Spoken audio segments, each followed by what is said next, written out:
Linisin ninyo yung Pasig River. Inumin ninyo kasi madumi.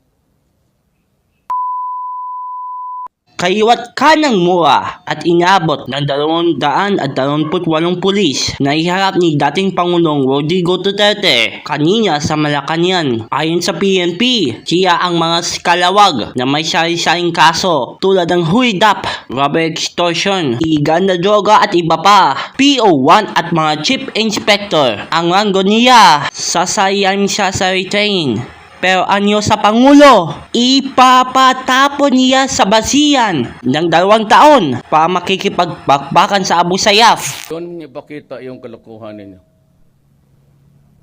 Hindi ako mag-retraining. Anong retraining ko sa inyo?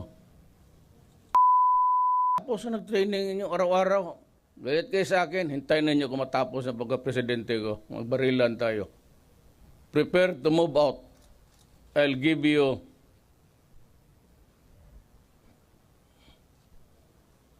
2 weeks from now, 15 days. Ayon sa Pangulo, sa uniformadong hanay din galing ng pinakamadinding kriminal kung dati ipinagtatanggol ng Pangulo ng mga pulis sa mga akusasyon ng extrajudicial killings. Ngayon, kumbinsido rin ng Pangulo kung paano itong nangyayari. Ayon kakasa sa Pangulo, noon may incentive at operational funds para sa war on drugs, pero hindi ito para pumatay.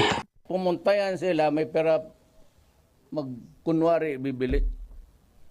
Nangyari itong mga to, hindi binigay yung pera, pinatay yung mga poser, kinuha yung shabu, ipinagbilit, tapos pati yung pera, binulsa. Papatayin ko talaga kayo, harap ng Pilipinas. Hindi ako magdalawang isip. Kayo ang extrajudicial killing talaga. Totoo yan. Pagamat maging humarap sa kamera, iyan sa mga pulis ito ay nagsabing wala lang siyang mabigat na kasalanan. Hindi po hanggang palabas lang yan na ginagano natin tao natin. Ating ultimate objective dito is to cleanse our ranks. Siniguro na naman ng pinuo ng PNP. Sinusunod din na ang proseso kung madesisyonan agad ng kaso ng mga pulis na gumawa ng madinting krimen ay sisipakin din ang mga ito sa serbisyo. Ako po si General Sibarsa, may panindigan, baitang totoo lamang.